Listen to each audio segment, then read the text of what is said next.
We'll go to break. Come back. We're going to bump in with one of the greatest Traitors moments of season 2. Traitors? Oh, I definitely watched that show. 100%. Phaedra giving the... Yes. Because Traitors season 3 premieres today. It does? It's on tonight. On NBC or Peacock? Peacock. The new season. Oh, fantastic. So we'll go to, and it's an act. Okay. Did you don't say. And then the second soundbite is him. He can't find his Emmys. He doesn't know where they are. He won 2 Emmys for Traitors last year. Best host and best reality show. Okay. He said that he had to leave before they got him in grave. So he just handed him off, and he hasn't seen him since. Oh. Did you watch the show? Oh, yeah. Her body is on Deal or No Deal Island. Yes, she's on. Here we go. Let's make it a good day. Every day. We do it our own way. Sing it out every day. Yeah, let's make it a good day. Every day. Oh, no matter what they say. Oh, yeah, yeah. Now, here's Jason. There we go. Another letdown, not so much. Welcome to the show. We made it through the week. We did. Well, almost. We're almost. That's true. Almost. I don't want to speak too soon. We still have an hour to go. That's true. I'm Fallon. This is Pierre. I'm Pierre. Nice to be with you all again. Jason's back on Tuesday. Yep. That was basically our pre-show meeting where we all are figuring out what we're going to do for the show that day because Bjorn and Jeff do all the work. All of the work. They plan everything, and then Leo is just watching TV, not listening. Watching that back, the first thing that came to mind watching that is how self-involved am I that I don't even remember seeing his back to me at all. I'm next to Leo and didn't notice it, so it's actually even worse. So, I was watching that thinking to myself, God, look at me go and ramble on, and I'm so self-involved I didn't even notice that our director is just sitting there paying no attention to us whatsoever. Something exciting must have been on the TV, I assume, yeah. I started off the day, by the way, in a really refreshing way. I have a very long skirt on today. You can't tell. The desk really... I would have to, if I was here more often, I would really have to focus on just the top half of my body. Usually I'm a skirt person.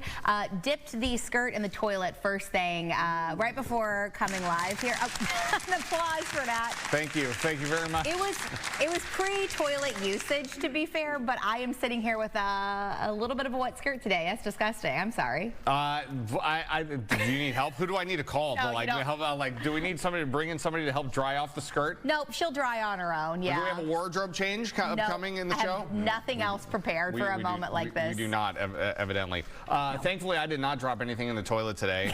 However, I was late yet again for the 9 a.m. meeting, as you know. Well, the meeting starts at 9, and you were there at 9:03. I would say that's not terrible. Not 9:03, 9, 9:02, 9:03. Each day you've progressively gotten... I've looked at the clock when I walk in and said, did I make it in on time? 2 out of 5.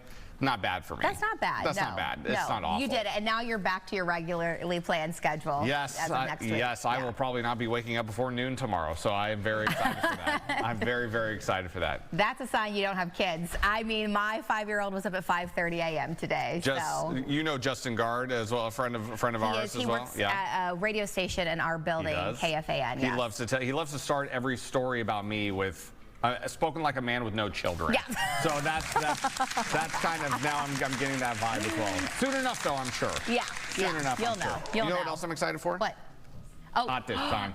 This is your last day with the spoon. Last day with the spoon. Here we go. All right. Hot dish time. Get a big old scoop. Oh, there it is. Got it. Time for the hot dish, everybody.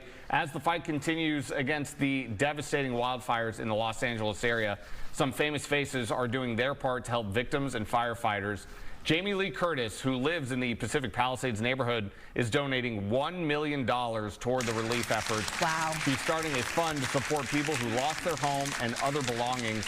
Curtis is working with local and state officials to get the money to people as soon as possible. And fellow actress Jean Smart from Hacks has an idea to help raise money. She issued a statement calling on TV networks airing all the upcoming award shows to skip the televised show and instead donate the revenue they normally receive to victims and the firefighters. Oh, yeah. The next big award shows are the Grammys in February, the Screen Actors Guild Awards later in February, and of course the Oscars in March. I think that's probably a pretty good idea because there's a lot of devastation out there in LA right now. Great idea. I can't imagine them actually doing it.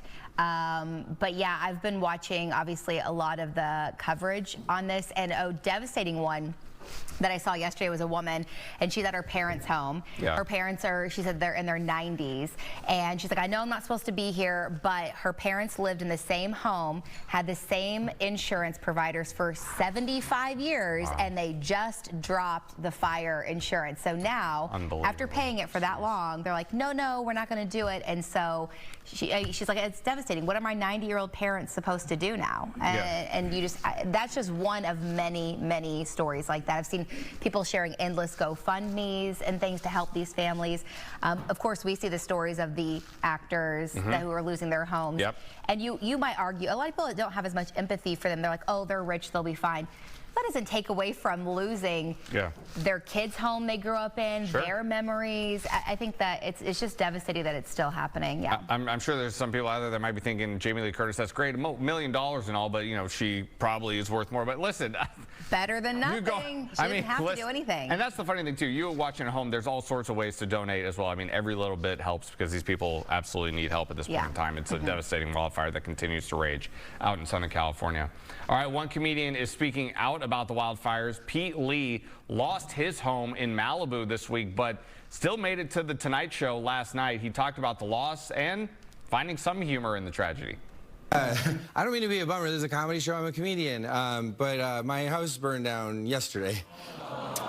That was the most studio audience response I've ever heard. How do you process all of this and do this? And thank you for being this strong. Yeah, well, I mean, I've been joking about this, and there are a lot of very serious people in the world, and we live in 2025, and so there are going to be people with already the jokes that I've said making light of this that are going to be mad at me because they're going to go, hey, you're making fun of a tragedy too soon. My house burned down.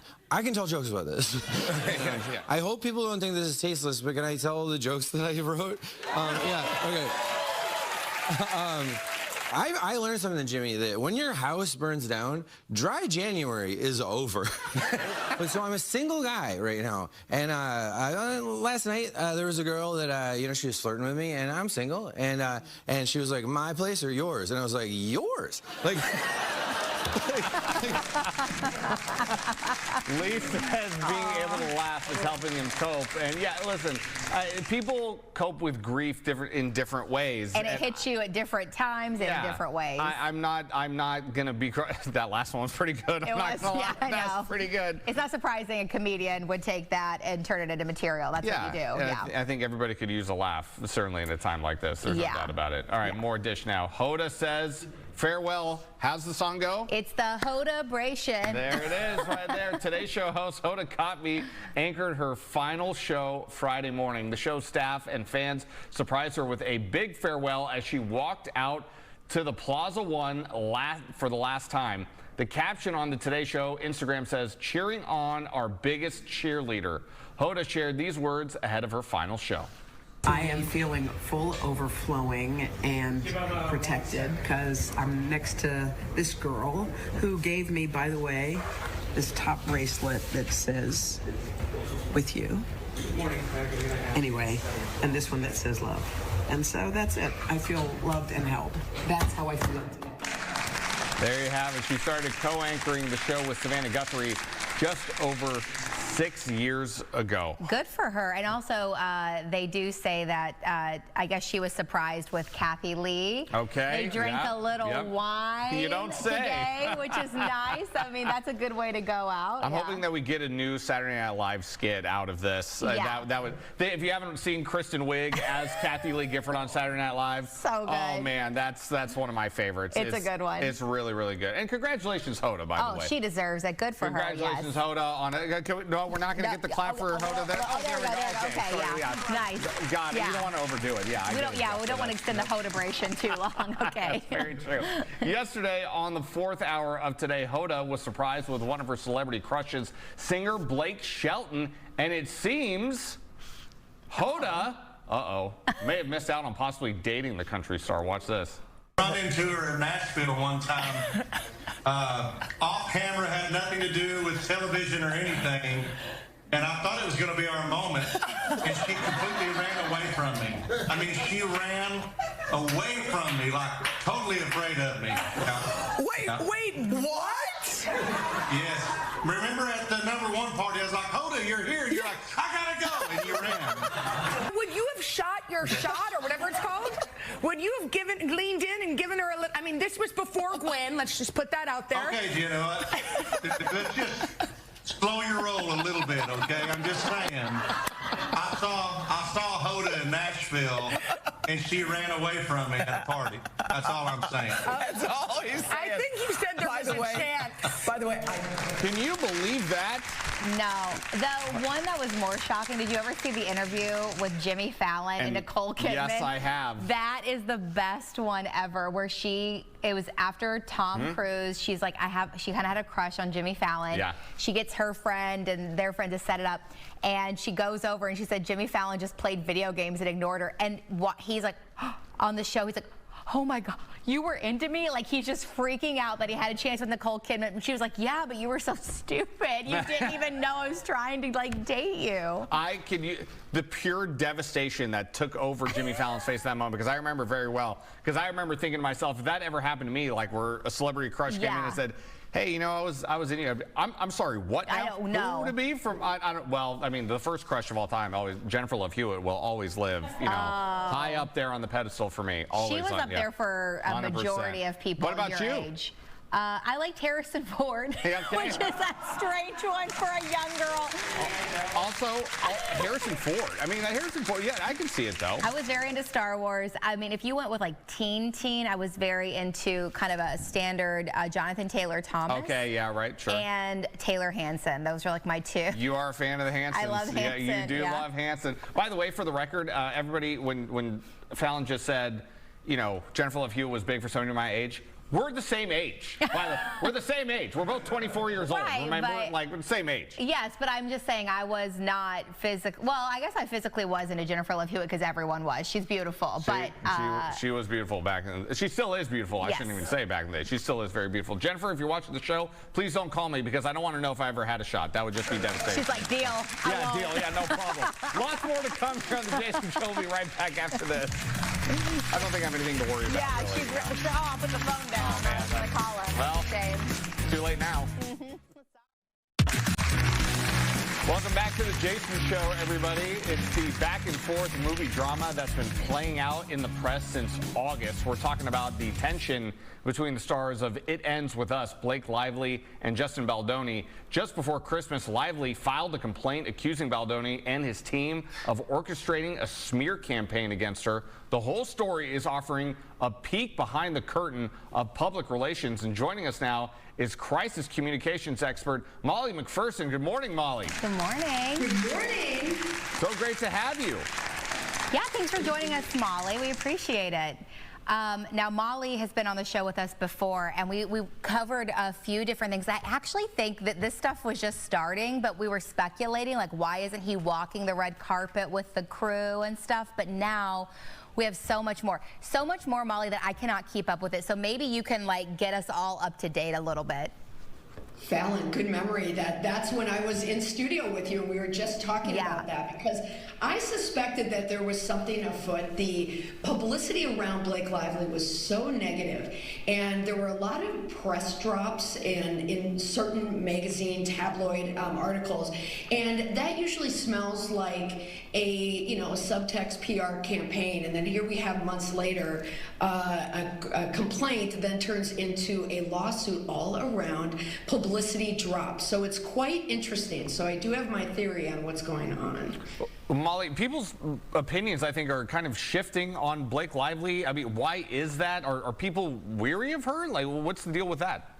Well, I have to ask you, Piers, what do you think it's shifting, positive or negative? I have the opinion, from what I have seen lately, it seems to be shifting a little more negatively to her side. Yes, very astute that you noticed that. You know, what they did is they synchronized a drop with the New York Times to do this, bombshell story that Blake Lively is dropping this, criminal complaint in the California court system. And then over the weekend, it seemed like the narrative was working on her behalf. It's like a classic, Friday news dump. In the news, they have skeletal staffs there. No one's tracking the news. So it was certainly in her favor, and it was right before the holidays. But then public opinion started to catch up, and people are starting to wonder, this seems a little bit too coordinated, and what does her husband Ryan Reynolds have to do with it? So yeah, I would agree. The needle is definitely moving in the other direction. People aren't believing it. Yeah, it's very, it's confusing. See, because I liked both of them going into this movie. I had seen interviews in the past, like before any of this happened. Like I remember, her promoting Sisterhood of the Traveling Pants, and there's the interview with America Ferrera, which they're very good friends now, but she seemed like annoyed in the interview, and then you've seen them with promoting A Simple Favor with her and Anna Kendrick. But I always liked Blake. I know that people are really good at making women look, a certain way, that if men did it, then they probably wouldn't have that same angle. But then it just seemed so weird with the filming of this movie and everything, and Justin always had such a good public image. It's been weird seeing it go back and forth, and it opens your eyes to how easily someone can create, it seems like, a smear campaign against someone, and it works. Like, we feed into it so well. Yes, well, that's certainly part of the argument, but the lawsuit, however, which is very important, sexual harassment should not be diminished in this story, but it isn't the main narrative in the story. It's all about, the PR. But the lawsuit feels a little bit more like a PR move than a genuine demand for justice. And it's interesting that Blake Lively is starring in this Colleen Hoover adaptation of the film, It Ends With Us, where she's being portrayed, as a victim, a domestic violence victim. Yet it appears like she's being controlled by her husband to make a lot of these moves to try and reclaim their reputation together. So even though publicly people are saying this is Blake Lively versus Justin Baldoni, really, I think it's more like Ryan Reynolds versus Justin Baldoni. Interesting. And Molly, I think you touched on something just a moment ago in terms of, these PR tactics that celebrities can use. Listen, I mean, celebrities, just like anybody else out there, they've got egos. I mean, they want to protect their image. I mean, how much is it an ego battle at this point? Oh, it's so much of an ego battle. If you go back to August and you remember the premieres, Deadpool coming out and Wolverine coming out at the exact same time with It Ends With Us on that weekend, it feels like Ryan Reynolds, wanted to really kind of bank on the two of them, and it was about their premieres together. And Justin Baldoni, literally got moved to the basement. His lawyer is saying, he was kicked out of this. And the smear campaign, accusations coming from the Blake Lively side, the meta, almost hypocritical part of it is that they're using, with the New York Times and this the civil complaint, it is a retaliatory public relations campaign against Justin Baldoni. So it really is like a meta moment in all of publicity and celebrity. So what do you think is actually going to come of this? I mean, how long do you think this will go on? What do you think will be the outcome? Well, I look at two things in these types of stories. One, what are people saying online? What are people saying to me? What kind of drops am I getting? But I'm also looking at the press, like the calls that I'm getting. And the calls are starting to ramp up. And I'm getting a sense from a number of reporters out there and media outlets that they're starting to see through this as well. It really doesn't, on the surface, it's Blake Lively, championing women, and Ryan Reynolds, supporting his wife and supporting women. But it smells more of a power play in Hollywood, and PR is only the red herring that's being used as a reason. It really wasn't a smear campaign by one, publicity firm out of Los Angeles.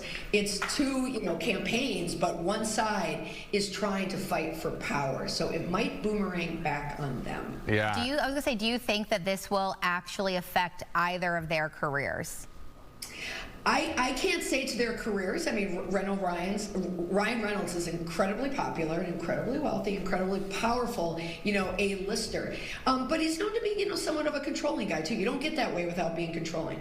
So I think Blake Lively is kind of going along with this. So will it hurt his career? We don't know. But reputation, it has definitely already impacted that. And how you can tell, look for these subtle moves that Ryan Reynolds and Blake Lively will be doing in the next few weeks. They're going to be trying to kind of reclaim their reputation because they are not out of the woods at all. Yeah. Molly, real quick, do you think the truth is going to come out in court? It will either come out in court or some future divorce, but the truth always has a way of coming out. It will come out at one time or not. It will come out. Truth always finds a way. Molly, thank you so much for joining us. I really appreciate it. Thank you. Bye, guys. Bye. All right, be sure to follow Molly on TikTok or Instagram for more of her expert insight. Oof, man, it's getting messy out there. It stresses me out so much. I like all of them. I like all three of them, but yeah, it's hard to watch stuff like this unfold in the public. So, man. I don't know. All right. Up next, she's been a part of Hollywood for more than 40 years, appearing in countless movies and earning multiple Oscar nominations. Thursday night, Glenn Close revealed her greatest on-screen kiss. She was a guest on Andy Cohen's Watch What Happens Live. Glenn, you have been in so many romantic movies. Who has been your best on-screen kiss? Robert Redford. Really? In The Natural. In The Natural. And I only got to kiss him once. Only one take? Only one take? No, maybe we did 2 takes. Right. But I also threw him out of my apartment in that movie. Right. But I ended up with him. Yes. And you got an Oscar nomination out of it. I did. Yes. Yeah, she's like, I did, yes. Yeah, I sure did. Yes. If you haven't seen Close and Redford in The Natural, it came out in 1984, telling the story of a young baseball star in the early 1900s. As a sports reporter myself, I am embarrassed to say that I've never seen the film, and I hear such great things about it. I may rectify that by the end of the day. Do you know what triggers people that I say? The only movie I know Glenn Close from is 101 Dalmatians. Seriously? Yes, and I feel bad saying that because I don't want to take away from her amazing career, but that is what I know her from. My fiance watches Fatal Attraction on a loop. Like sometimes I walked in and I was like, you're watching this again? You good? No, you know what? I've actually never seen it. I'm like, I'm not about about Fatal Attraction. My favorite Glenn Close movie of all time, this is actually going to trick some people, Hook. Look it up. If you don't know, people know Glenn Close was in Hook. If you don't know, look it up. You'll find it. We'll talk about that later. I'll Google that later. Find that out. Next up, it's the second Friday of January. How's that New Year's resolution going for you, folks? Today is actually considered Quitter's Day, when most people ditch the plan to eat healthier or stop swearing so much. Well, I could never do that. I mean, that's just not going to happen. But in terms of New Year's resolutions, I've never been a resolutions person because I know myself. I know that today would be the day. So now I don't have to look myself in the mirror and call myself a quitter. Oh, I do that anyway daily. Yeah, you're a quitter. You're supposed to do affirmations in the mirror. Mine goes a little bit more negative, I guess. I do everything. I feel like why not try it all and hope something sticks? So I'll do like a vision board. I pick a word of the year. I have goals and resolution. I have it all. I have it all set up, ready to go. Word, like, maybe I should get myself a daily word calendar or something like that. Oh, this is just like one word that's supposed to represent like your whole year or what you're going for in that year. Got it. I think maybe I should. Now that I think about it, I should expand my vocabulary a little bit. Maybe that can be my new. It'll help me for the Jason show when I come back. Wait, what was the one for chest? That's your word of the year. Oh, what did I say that was? Décolletage. Oh yeah, décolletage. Yeah, that did not go well. Word of the year. That did not go well on Monday. Yeah, if you didn't see the show on Monday, you can go watch it on YouTube. Bad news if your resolution was to clear clutter from your house. A survey from the Container Store found most people only stick to the organization plan about 38 days. That's a real low percentage of the year. Yeah, that's very low. Organizing experts suggest tidying up on a more regular basis and only buy things you really need. And we have... Yeah, duh. Yeah, I mean, that would make sense. Yeah, we have an organizing expert in studio after the break to help us all clear the clutter. I think I'm going to need a few tips of the trade on that. Well, I think 2 of the top places are like your kitchen or your closet. I think you and I both have examples of how we're complete stereotypes with that. Yeah. Val sent in a picture of her kitchen. I sent in a picture of my closet. We didn't even coordinate this. Did not, and that's absolutely what happened. No. Absolutely what happened. More to come on this hour. Later, what to watch. Fallon and I are sharing the shows we're loving right now, helping you find something to watch this weekend. Stay with us. We got a lot of good stuff we're watching right now. I'm in a rut, but I'm now with like Meghan Markle's show coming up. God.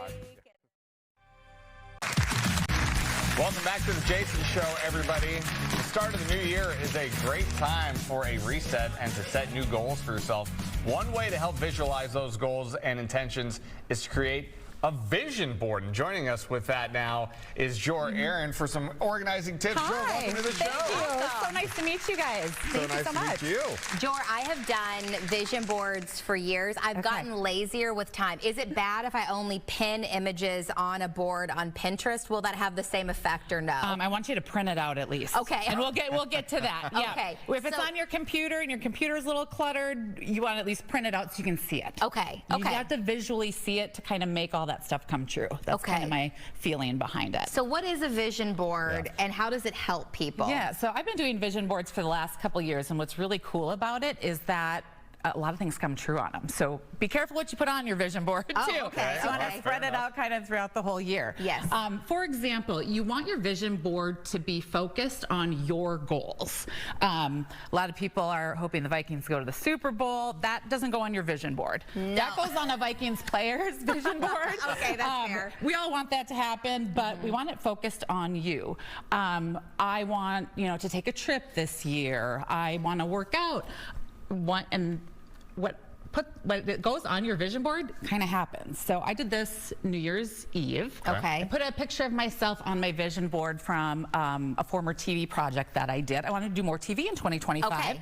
Woke up January 2nd. Bjorn emailed me and said, "You want to come on the Jason Show?" And I was like, wow. I was like, it's already working. Yes. It's already working. So it's fun to put your goals on there, and they can range. I did them with my kids this year. They want to read more. They want to become better skiers, better roller skaters. So it's a great activity to do with your family as well. All you need is, cardstock, some stickers, markers, scissors. Or if you want to do it digitally like I did, you can put it on your Pinterest board, but then, just create a separate Word or Pages document, put your pictures in there, put your favorite words. My word of the year is balance. Balance. I want more balance between work and spending time with my kids, and then just downtime. Okay, that's fair. I want a vacation this year. I guess a lot of women would have balance as a great word for themselves. It is. I did vision boards with a couple of my girlfriends, and the other mom chose balance as well. She's a mom of 5. I'm a mom of 2. So we want a lot more balance, a lot, more me time too. So that's very common. Another common thing on everyone's vision board is organization.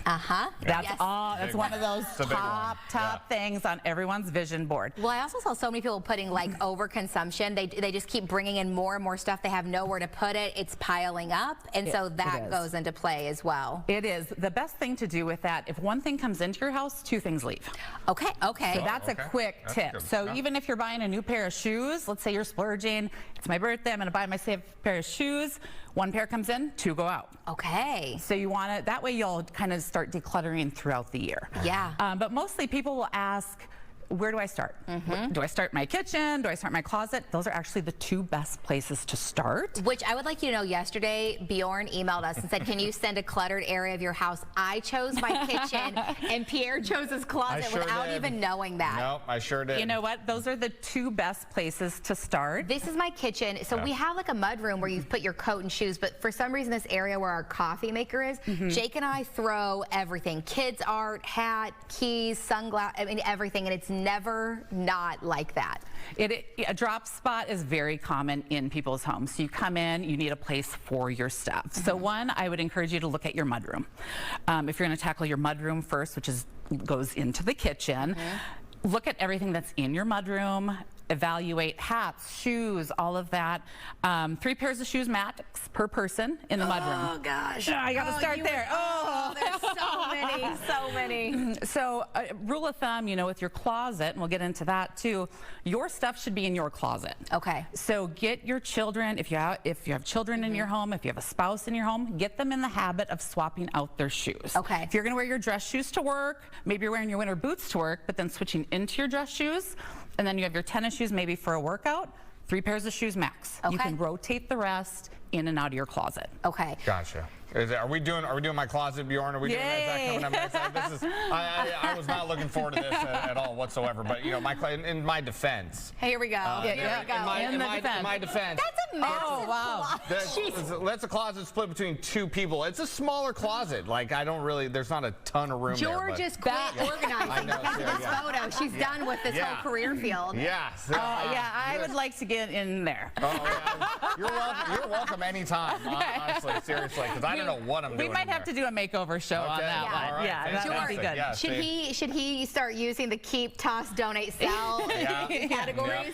Yeah. So when you're tackling your closet, if you can't empty everything out of your closet, you have a pretty large closet. So if you don't want to take everything out and put it all back, start in one perimeter, one corner, and work your way around the perimeter. Okay. And then you want to ask yourself, what do I want to keep? What do I want to toss? What's donatable? And then, is it worth selling? Okay. My clients always say, oh yeah, but I'd really like to sell those. Well, how much are they really worth? If they're a designer pair, you know, of jeans with the tag still on, probably worth selling. Yeah. If it's, you know, a pair of jeans that maybe just don't fit anymore, they're out of style, go ahead and donate them if they're in good condition. I was going to sell a bunch of baby clothes at one point because I was like, oh, I buy like nice brands. And I was like, nope, way too much work for what I was going to get for them. I was like, absolutely not, donate. Yeah. And I do that with my kids' clothes as well. It's better to sell it as a lot. Okay. Like if you have 5T, put all your 5T clothes as one big picture, put it on the marketplace or Poshmark, whatever you choose to sell on. Sell it all for $30 and someone will come and get it. Okay. It's going to save you a lot of time. That would, yes. All right, well, thank goodness we got my closet out of the way. We'll not talk about that. We got more coming up with Joor, including some meal prep tips.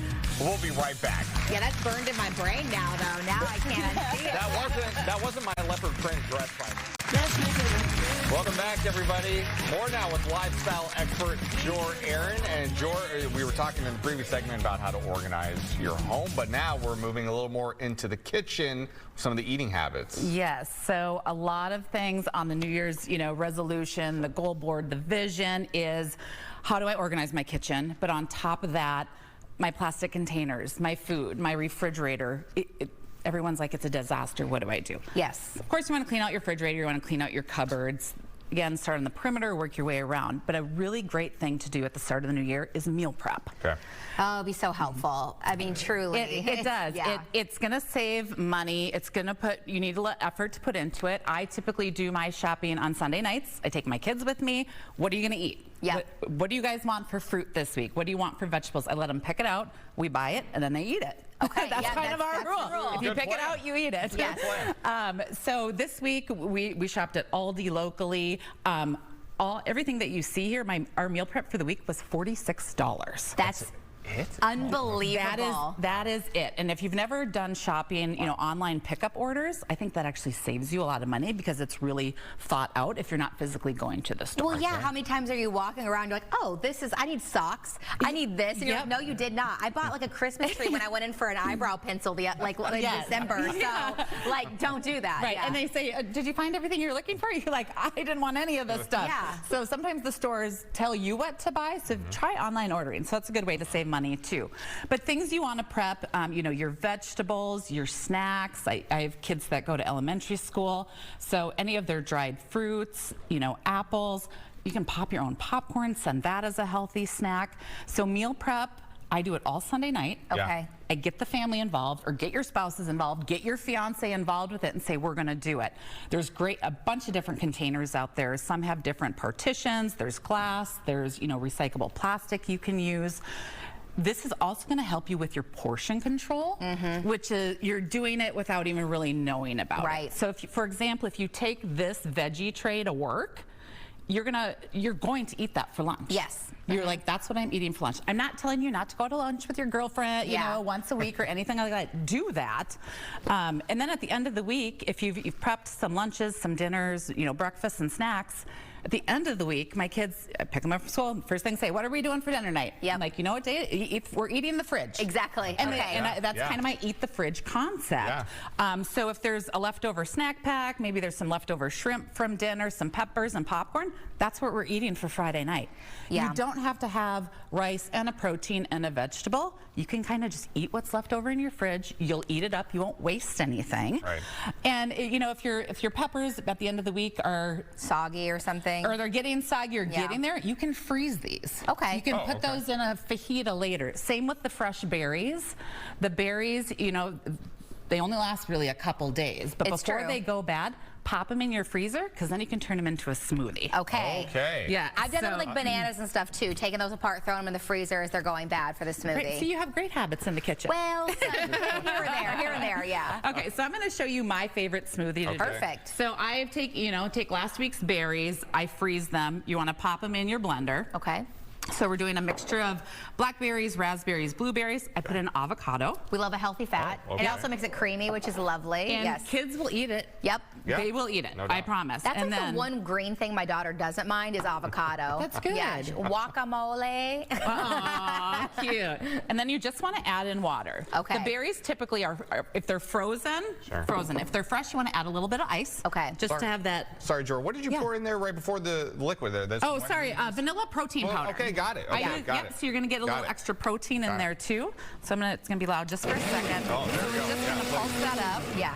People always joke that it's a full-time job to get your protein in. So the smoothies are always just like a nice way to get your 100%. protein in. 100%. Because, I saw a meme the other day. It was like, I had to quit my job so I could find out time to organize my protein intake. And it's like, I get it, yeah. So protein smoothie, this recipe, goes for 2. You can also take it on the go, which is really nice. Yes. What I do with my kids, I freeze it into popsicle molds.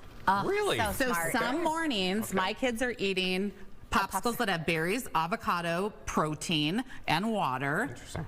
And then they go to school. That's amazing, It's the same yeah. thing. You freeze it, you put it in a popsicle. They're totally on board. That's so They're like, smart. we have popsicles for breakfast. I I'm like, know. I don't know if you should be telling your friends that, but we have healthy. popsicles for breakfast at my house. It's totally okay. That's amazing. Perfect. That, it looks like a pretty good smoothie there, too. Yeah, do you want to I was gonna say, Our general manager absolutely hates it when talent eats on the air or drinks on the air, so I do this to annoy It's her and really kind of balance my job. So let's get a little I'm taste. still trying to stay on her good side, so I'm going to pause on that, let you. Oh, okay, that's there you go. really good. Yeah. That's Now- really good. And now you're set on protein for the day. yeah, you guys can take it. I'm just going to sit here and enjoy this. So another thing I do, with the protein smoothies too, you can make freezer packs. Okay. So again, blueberries, if they're starting to go bad, some spinach, banana. Put it in a plastic baggie or a reusable, pop it in your freezer. Then all you do is throw this in the blender with a little bit of protein and water. You're good to go, and you're going to use up all those fruits and vegetables for the week. That's awesome. Thank you so much. You're Thank welcome. you, Joor. Thank you so much for joining us. Be sure to follow her on social media and visit Jorganize.com. Oh, yeah, for more perfect. information. We'll be right back right after this. I'm going to continue enjoying this smoothie, by the way. Now she fed you. Now she has to come to your house and actually organize true. your Yeah, closet. I put her to work, unfortunately. I know. This is We're so excited. We're so excited that we're coming back from break there, Jeff. You're so excited. Welcome back, everybody. If you're looking for your next TV binge, we're giving you some ideas today. Both Fallon and I have a few shows we're watching right now. Fallon is up first. What is it you're watching right now? There's a dark comedy show, I think. It is a dark comedy. Okay. It's on Apple TV+. It's called Bad Sisters. Okay. And I love this show because it is dark, because there's some crime and things happening, but these sisters, they'll be in the middle of something very serious and have very real sister moments. Okay. I believe they're Irish, and we have a little clip of it. So here's a clip. You might recognize some of these actresses. Let's see. Did you ever think about what we did? I killed my husband. We are all involved in this.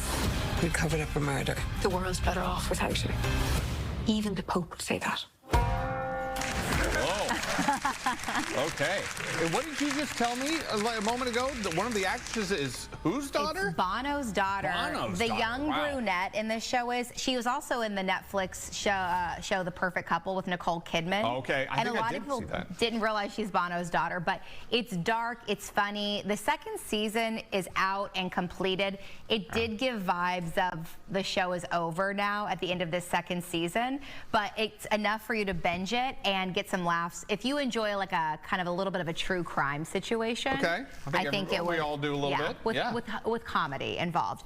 My other show, this is not new, but the new season is out, The Sex Lives of College Girls, and this Okay. is on Max. This is a show written by Mindy Kaling. So she's written, she's been a writer on The Office, The Mindy Show, many shows. So this is 4 girls go to college. It is, I would say, it's a Max show, so it's adult. It's very adult, Sure. very progressive, and I don't know, it just makes me laugh. And I think they're on their 3rd season now. Okay. I've seen the show, like every time I go to Max, I've seen it Yeah. like up there, yeah. So it's a good, like, me and my friends, we like it. We binge that show. Okay. But it's one that comes out each week, so I've been watching it weekly in this new season. I like it and I don't like it. You know what I mean? That you have to wait between. So. I feel you on that. Yeah, okay. I've got 2 shows. I don't know if I'd necessarily say I'd recommend them, but this is shows I'm just watching. Anyway. The first is a series about the hunt for an assassin in Europe, The Day of the Jackal. Oh. Police all over Europe are looking for him. We are reaching out to all our international partners for assistance. He's an exceptional assassin. He will kill again unless we stop him. There's no record of him anywhere. This guy's a ghost. I know I can find him. I've heard good things about you, Bianca. Don't let me down. Eddie Redmayne and Lashana Lynch star in the show on Peacock. I have to admit, I started the show. The first couple episodes are a little slow. I was like, I don't know if it's... But it does get better with each episode. It's one of those shows that, yeah, it is getting better with each episode. My only issue is I don't really know how believable Eddie Redmayne is as a sniper. I mean, between the Danish Girl and what's the Fantastic Beasts? Yeah, I'm not buying it. I'm not buying it. He seems sweet. Yeah, he's too nice. And kind. Too nice to be a sniper. Yeah. I guess that's a good point. Yeah. It's too nice. It does get better with every episode, though. I will say that. Okay. All right, my next show is, of course, a reality TV game show on NBC and Peacock. Deal or No Deal Island features contestants competing for hidden briefcases on a private island. Each one has a hidden cash value. Okay, I used to watch. I've never even heard of this. Okay, this is like a combination of Deal or No Deal, Survivor, and MTV Challenge show. It's like all in one. Yeah. And I, as a consumer of Deal or No Deal back in the day, the interesting thing here is if you're going to play the banker, you have the opportunity to bank money for the end prize, which the final person will win all that money. But if you make a good deal, you eliminate somebody that you want off the island. If you make a bad deal, then you're going home. That's kind of the plot twist there at the end. Oh, yeah, okay. I'm telling you, it's good drama out there. Deal or No Deal. Don't shake your head at me. That is, you know what? Deal or No Deal is like the top game I play at a Dave & Buster's. Yeah. So next to T-ball, that's what I go for usually. I think, like I said, a combination of Deal or No Deal, The Challenge, and Survivor. It's all wrapped in one show. You'll find it right there with Deal or No Deal. Feels like it's a Island. really calming show to watch. Oh, then. yeah. Not It's very, stressful at all. Very calming indeed. All right, we'll be right back, everybody. More coming up on the Jason Show. I can't resist a good reality TV game. I always like I don't watch a lot of games. I always watch the very...